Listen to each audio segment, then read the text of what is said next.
The same people that say masculinity is toxic want men to risk their lives in foreign wars that have nothing to do with us. There is no such thing as toxic masculinity. You're either masculine or you're toxic. Talk about toxic masculinity for a minute.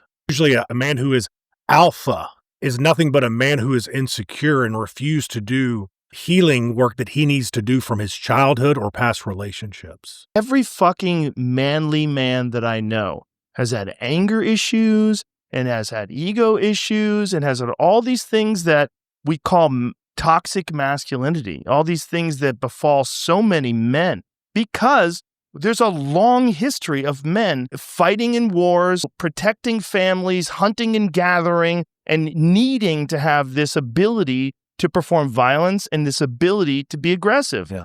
And with no channel of that, you can get off the fucking rails pretty easy. Really easily. Everyone was calling us like, or flat or whatever. So I thought when she won't like me, I don't think. I could have touched any part of the body I wanted to. I really wanted to, but I didn't. Most boys would have touched them. That makes me better. Tell you about two different clients I worked with early in my career. Both were 32-year-old men. Both had been court mandated to attend therapy after a domestic violence abuse incident. But their stories unfolded very differently. Client A came into my office the first day with his arms crossed, his jaw clenched, radiating hostility towards me. I could just feel it permeating the room. He told me that women these days don't know their place, that therapy was for weaklings, and that his only problem was the system was rigged against him. He missed session after session. He refused to engage meaningfully and seemed to view every intervention I offered as a personal attack. Client B, however, also came in a little angry, a little defensive, but something was slightly different. After a few sessions, he broke down crying and said, "I don't know how I became this person. This isn't who I want to be." He began exploring how his upbringing had taught him that anger was the only acceptable emotion, that control equaled love, and that asking for help was shameful. Both men had been shaped by masculine socialization, but why did one remain entrenched in harmful patterns while the other was able to spread his wings and transform? That question led me to examine what the research actually tells us about rigid masculine conformity and what the popular discourse calls toxic masculinity. All right, let's get into it. Okay, so a quick disclaimer. That story I shared earlier about the two clients, I wasn't really disclosing any PHI or patient identifying information because that was kind of an amalgamation of a lot of different stories. So those were kind of pieced together from a lot of different people. But what I want to share with you is that there was something really critical between those two stories that often gets lost in the discussion about toxic masculinity. So first off, there's really no technical, scientific, or academic construct called toxic masculinity. What we have instead is a substantial body of research on rigid, inflexible adherence and conformity to traditional masculine norms. The term toxic masculinity originated in the 1980s from the psychologist Shepard Bliss. He was using the term to characterize his father's authoritarian, toxic behaviors. So the term isn't coming from the academic research. There's no well-defined construct termed toxic masculinity. It's more a product of the cultural discourse that came into huge popularity around 2013. That's right around when the term exploded social media. And it was primarily discussed in feminist discourse and people debating, the pros and cons about masculinity. As a clinician, I've watched this cultural term become shorthand for problematic male behavior, but it often creates more heat than light, in my opinion.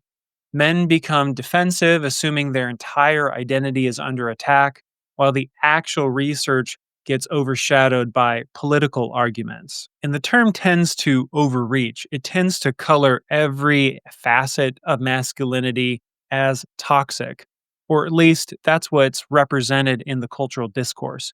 People will take offense and say, you're describing all of masculinity, and not all of masculinity is bad. There's some really good parts. And when people say that, the other side tends to say, well, now you're defending the bad parts of masculinity and you can't see reality for what it is. And look at all these bad parts. So, what researchers have extensively studied is conformity to traditional masculine norms, and specifically what happens when that conformity becomes rigid and inflexible. Research uses validated scales like the Conformity to Masculine Norms Inventory, CMNI for short, the Male Role Norms Inventory, and the Gender Role Conflict Scale, just to name a few. There are several other scales that get at different constructs related to traditional masculinity. These instruments measure adherence to traditional masculine ideologies, not something called toxic masculinity. And the consistent finding across decades of research is this: it's not masculinity itself that's problematic. It's the rigid, inflexible adherence to masculine norms that creates the difficulties for men. Men who can access masculine traits when appropriate but aren't imprisoned by them tend to fare much better psychologically. So, here are the 4 problematic patterns based on research into rigid masculine conformity. These 4 patterns consistently point to harmful outcomes. So, number 1, emotion restriction. Rigid adherence to the norm that men should suppress all emotions except maybe something like anger leads to what researchers called normative male alexithymia, an inability to identify and express emotions. This is something I've identified in past videos, so I'm not going to go into detail here. But essentially, because men are brought up in a way that doesn't help them identify emotions in order to name them and properly process them, men will suppress those emotions, they'll restrict them, but the emotions don't go away. They're still there. And so, because of that unprocessed negative emotionality, men will seek out poor coping skills as a way to distract themselves from what's going on inside instead of, again, like I said, properly processing and working through it. Okay, so number 2, extreme avoidance of anything that's perceived as feminine, including empathy, vulnerability, emotional expression, often measured through scales assessing fear of femininity. So even though we would say nurture, care, support of others, processing emotions, maybe those are positive things that truly do help folks. Men will resist or avoid doing and engaging in those behaviors because they've been coded as feminine. So you can see an interconnection between that anti-femininity and that restrictive emotionality. There's an interconnectedness in a relationship that heightens the poor outcomes among men. Number 3, hypercompetitiveness and social dominance. In essence, an inflexible drive to win and dominate all situations, even when collaboration or receiving support would be most effective or appropriate. Men will reject those things because they want to be stoic, independent. They're focused on their own success over the success of others. And so that drive to succeed and to dominate and to be superior and more powerful over others can really harm their relationships and actually work against them in some ways.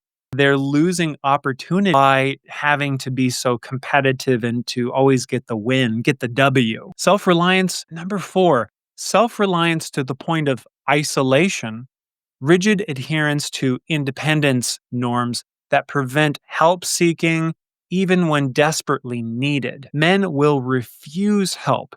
They will do anything and everything to try to resolve the problems on their own. But I don't know if this is true for you, but certainly there's been times in my life I'm kind of caught in a rut. And the more I try to solve the issue, the more I get stuck. It's like digging deeper and deeper down. So I kind of oscillate in this pattern, this cycle, this downward loop, going further and further into the problem when I could just reach out for support and someone's got a different perspective than me. Someone has a suggestion or a recommendation or an idea or can just listen and be with me in my discomfort. And getting that support can really help me get out of that stuck point. But again, men are unable to ask for that support. And you can see this borne out from the data from different databases, national databases that look at treatment use among men. Men tend to not use mental health counseling. They're more likely to use emergency services. Now, before we dive into the research on masculine conformity, I need to address the elephant in the room. There are legitimate reasons why discussions about problematic masculine behavior have gained traction. As a clinician, I cannot and will not dismiss them. Here's the hard numbers, and the statistics are sobering. Men commit about 90% of all homicides globally and in the US. Men represent roughly 80 to 90 of those incarcerated for violent crimes. Men perpetrate the vast majority of sexual assaults and rapes. Men are responsible for approximately 85% of domestic violence cases. Men commit armed robberies, aggravated assaults, and other crimes at far higher rates than women. In my mandated counseling work, I saw these statistics close up. Real children had been traumatized. Real communities had been damaged. These aren't abstract numbers. They represent genuine suffering caused predominantly by men. So I think there's a way in which the cultural response and the discourse around toxic masculinity, although maybe an overreach or negative or blaming, has some merits. Given these realities, it's completely understandable why the terms like toxic masculinity emerged in popular discourse. When people, particularly women, see these patterns, they're responding to real harms, real fear. The cultural critique of masculinity didn't emerge out of nowhere. It emerged from documented patterns of male perpetrated violence, and you could even make the case that these harmful patterns of behavior, the ideology around traditional masculinity, also harms men. Many of the men I worked with in mandated settings had indeed used traditional masculine traits, strength, dominance, control, in destructive ways.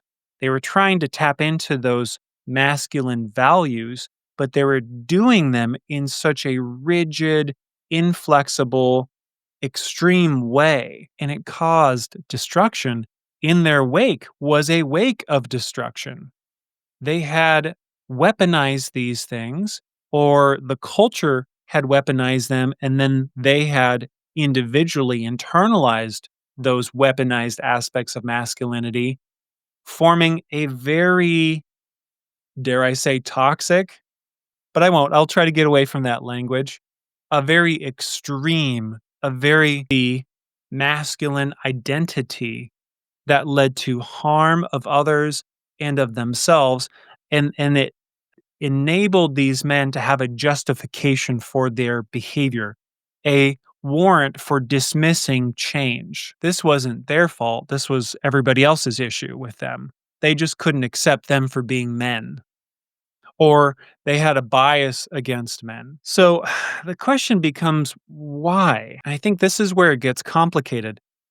As a clinician and a researcher, acknowledging these patterns raises a crucial question. Is there something inherent about masculinity that leads to these outcomes?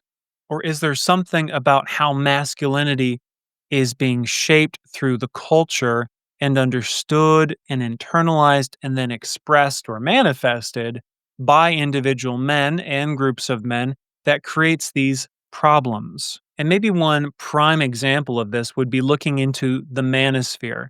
I'm not going to get too much detail into what the manosphere is, but I guess it's kind of online groups of men that are self-reinforcing some of these extreme ideas around masculinity and femininity. I think I'll save that for a future video. But this is where The research on masculine conformity, gender role conflict, and precarious manhood becomes essential. These frameworks help us understand not just that these problems exist, but why these problems exist and what we might do about them. And I reject this false choice, though. In my experience, we often get trapped into a false dichotomy. Either we ignore these problems or we conclude that masculinity itself is the problem. But there's a third option: understanding which aspect of masculine socialization and expression contribute to harmful behaviors and addressing those specifically. So, I want to suggest two different perspectives, one of which would be going from the global to the granular. If you stay in the global, masculinity as a monolithic concept or construct, and you see all these problems, lead you to conclude masculinity as its whole must be deleted, must be erased. But if you say, well, there's actually a lot of complexity to masculinity, there's a lot of different dimensions and facets. And so if we took a more granular approach, an atomistic approach, and we looked at those specific pieces of masculinity and what they result in or what they predict, then you can say, there seems to be some elements that are health promoting, pro-social, positive, and there's other elements that seem to be associated with bad outcomes. I wonder if we could maybe reconstruct masculinity so that we're accentuating those positive dimensions and minimizing those harmful aspects. And I think that's where my second perspective comes in, of positive psychology. Positive psychology has this approach of looking at positive traits, positive attributes or characteristics, and leveraging those and leveraging them against the weak traits or the harmful traits. But I want to lay some of those concepts out in greater depth and detail in a second video that I hope you stick around for, on what is positive masculinity. So I want to go back to the research on rigid masculine conformity and specifically look at a connection there with violence. So in my mandated counseling work, I observed men who committed violent acts, and they often shared certain characteristics related to rigid masculine conformity, which was an inability to tolerate threats to their masculine status and a very limited emotional range beyond just expressing anger, and beliefs about masculine entitlement and dominance. All those things were kind of clustered in the psychology of these men I worked with. And studies kind of back up my clinical observations because they link rigid adherence to certain masculine norms with increased aggression and violence. Research shows that men with inflexible adherence to dominance norms, anti-femininity attitudes, and beliefs about masculine superiority are more likely to perpetrate intimate partner violence and other forms of aggression. And so it's this idea that, like, I'm a man, I'm strong, and I'm powerful, and it's my job, it's my mission, it's my purpose to seek out and dominate and claim and have conquest over sexual opportunities, business opportunities, workplace, social opportunities. But all the while, there's kind of a fragility to it. Like, if anyone questions their manhood, you get this rage response. And then when you try to get to know that person and you try to get a sense of really what they're thinking and they're feeling, or maybe they have a need or a struggle, you get really shallow responses, a really limited sense of insight into their own inner world.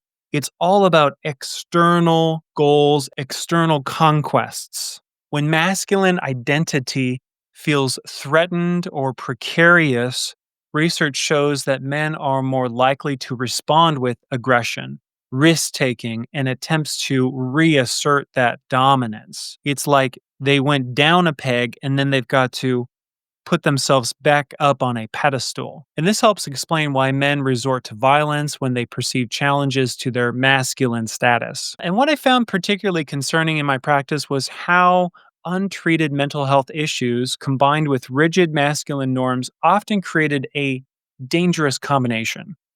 Men who couldn't express emotional distress appropriately couldn't seek help and felt their masculine identity was constantly threatened. And those who felt their masculine identity as constantly threatened, they were at higher risk for both harming themselves and harming others.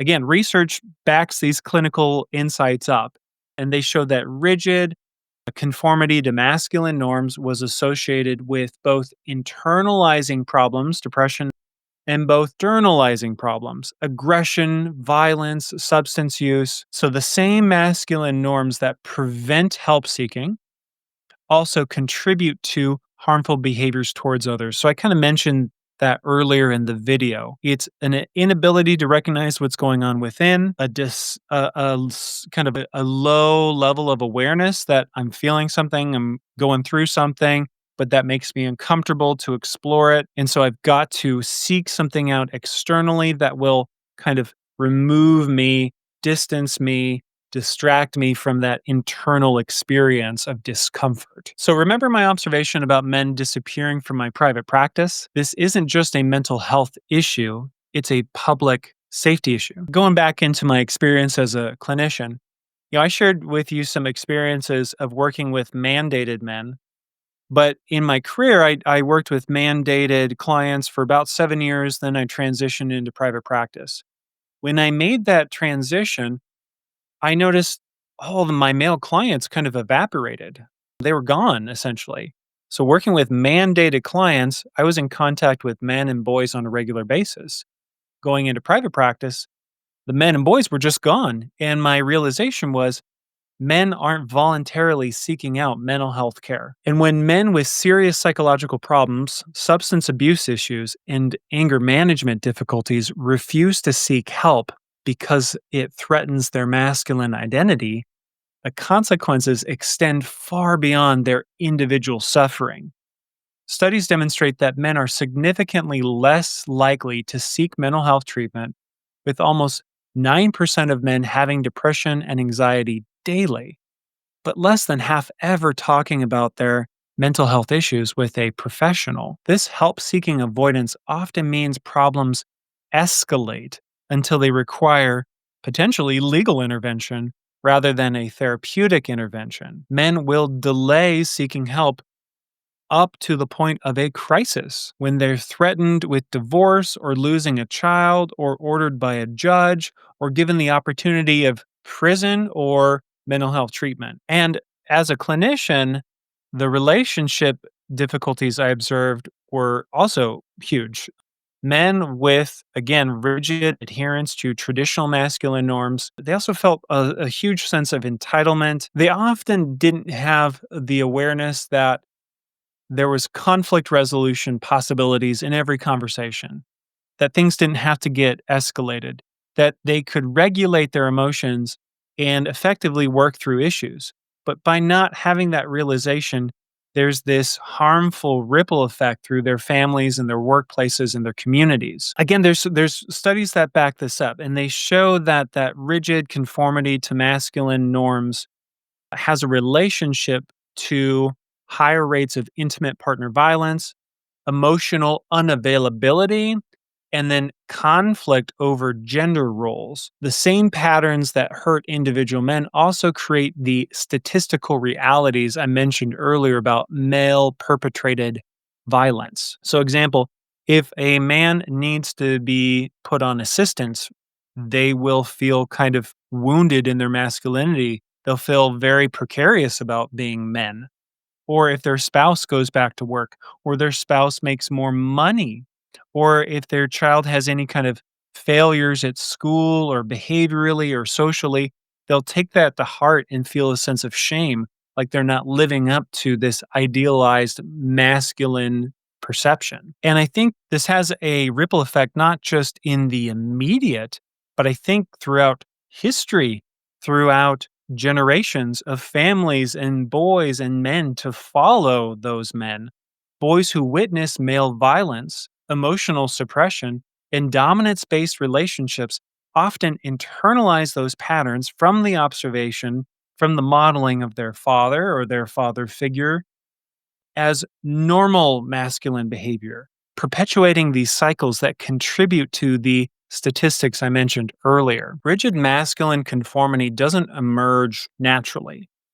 I think it emerges as a defense response to what researchers call precarious manhood. This is a cultural belief that masculine status is unstable, hard won, and easily lost through perceived weakness or failure. And studies on precarious manhood show that men experience their gender identity as more fragile and requiring constant validation or constant upkeep compared to women. When masculine identity feels threatened, men often respond with increased rigidity. They double down and then they're very hypervigilant on policing those gender norms in themselves and in others. And so this creates kind of a precarious manhood cycle. Men feel their masculine status as constantly under threat, so they adopt these really rigid behaviors to prove their manhood. They start taking really wild risks. They start doing really extreme or aggressive behavior to kind of establish that manhood ideal and to ward off any masculine inadequacy. And if you think about client A, well, he kind of exemplified that. So think back to that earlier story of client A and B. That client A, he couldn't tolerate any situations where his masculine competence might have been questioned. So me trying to intervene on him, why would he need any intervention? He was kind of the man already, right? Or let's say his wife maybe making more money than him or asking him or even just like having to ask directions when he was lost.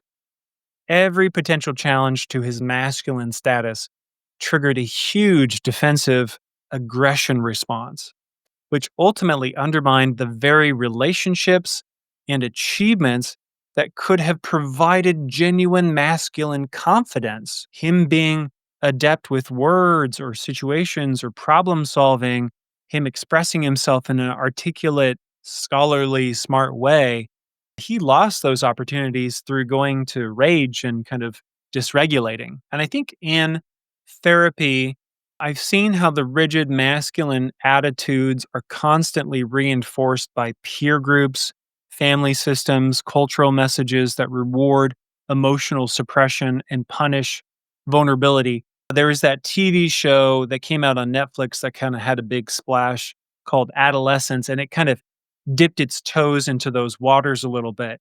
But it kind of revealed the social pressures young boys are under, this pressure to appear really sexually competent or really sexually aggressive or interested in young women in that way, and then to take any kind of sexual rejection and to respond to it with an aggressive response. And then thinking neurobiologically speaking, when men are socialized to perceive emotional expression as a threat to their identity, their brains literally rewire to treat vulnerability as dangerous. So the experience of emotional vulnerability is causing that man to go into a state of fight, flight, or freeze.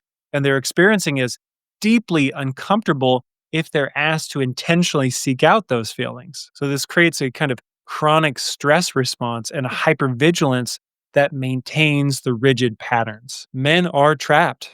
We're trapped by these masculine norms and the rigid, inflexible conformity to them. And we think that we're in control, but we're actually being controlled by fear of being seen as weak, feminine, or inadequate.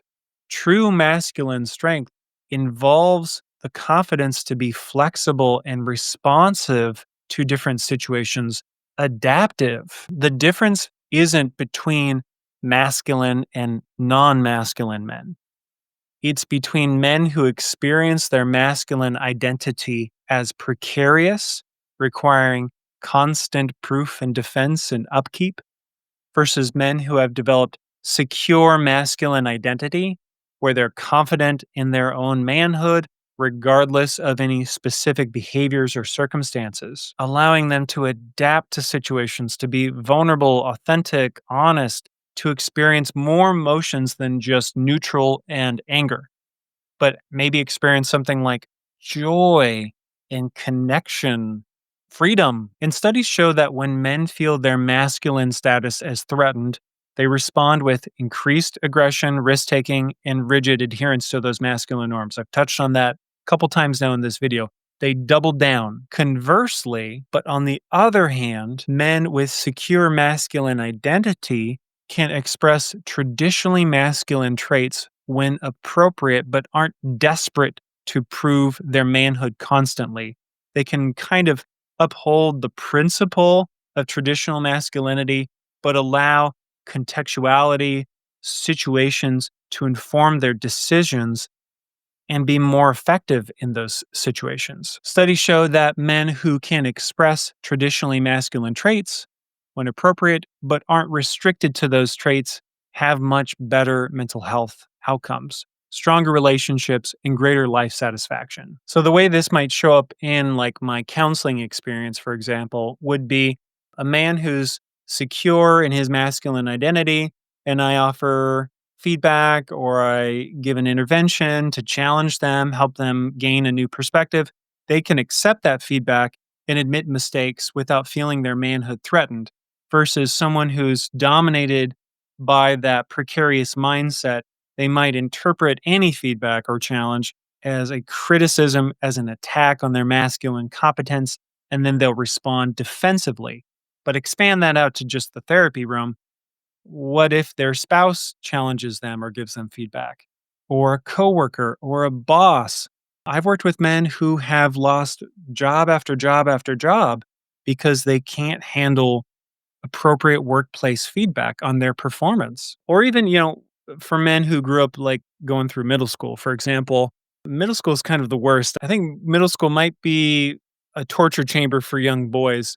I think in middle school you see so much competitiveness and dominance kind of come out. And so we can't really learn, or so we feel really threatened by other men's achievements.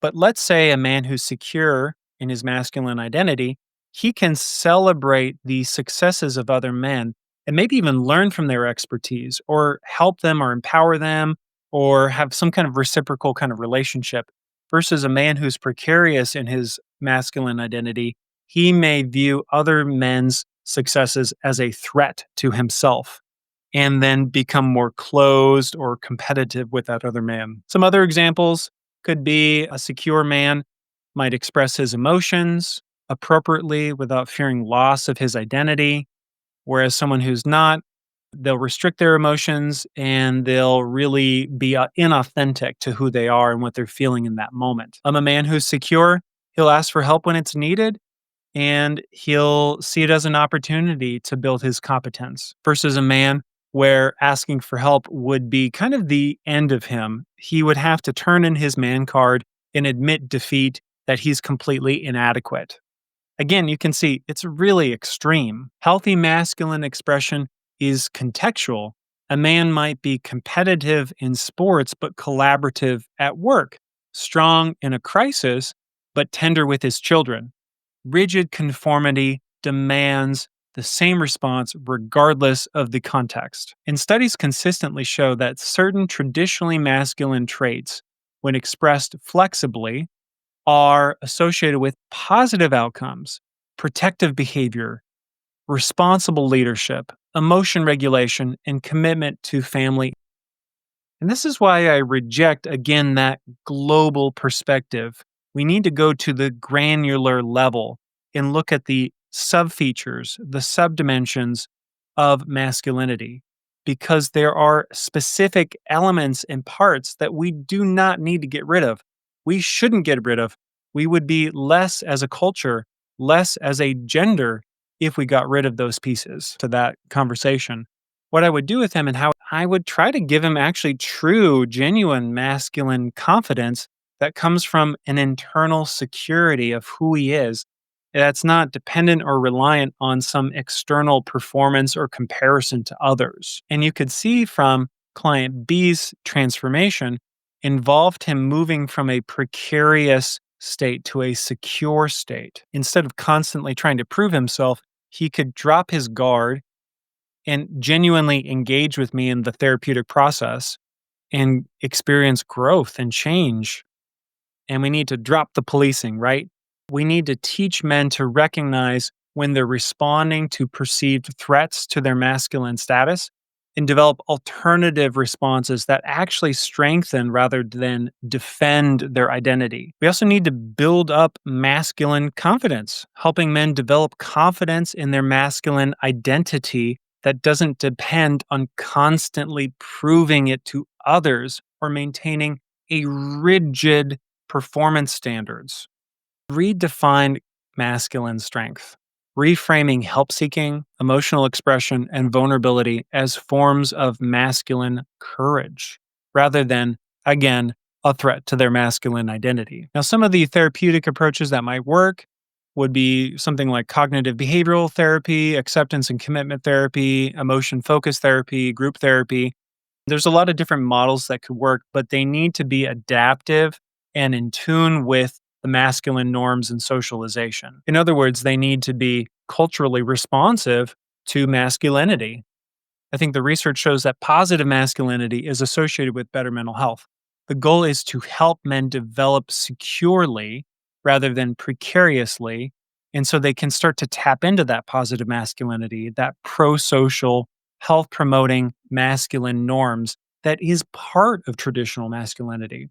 But more on that later. So, while the term toxic masculinity has become popular in our cultural discourse, it often obscures rather than clarifies the actual issue. The term suggests that certain expressions of masculinity are inherently toxic, when the research shows the problem is rigidity and inflexibility. Recent research found that around 85% of respondents thought that toxic masculinity, the term, was insulting and probably harmful to boys. This defensive response makes sense. Men hear an attack on their identity rather than a description of a rigid pattern. It's very globalizing, it's very labeling and very blaming, and it's not very descriptive or accurate. When you go to more accurate descriptions, it's more helpful. I think taking that granular view. So instead, toxic masculinity, the research shows concepts like precarious mans. So going into the research, again, you don't really see that term toxic masculinity. What the research does discuss is precarious manhood and masculine identity threat, masculine gender role conflict and strain, rigid adherence to masculine norms, inflexible masculine conformity, and problematic masculine socialization patterns. In my practice, I found that focusing on flexibility and psychological health using that positive psychology framework is far more effective. Using that positive psychology framework is far more effective. Men are much more likely to come when you take that stance and that posture. But if a man comes into my counseling office and immediately senses, I'm going to go straight for toxic masculinity, they're going to run for the hills. Okay, so returning to my two clients that I mentioned at the very beginning. Client A remained trapped in rigid patterns that cost him his relationships and psychological well being. Client B, on the other hand, learned to hold his masculine identity more flexibly, which actually made him feel more genuinely masculine, not less. The research is clear: masculinity itself isn't the problem. Precarious masculine identity and rigid, inflexible adherence to masculine norms are.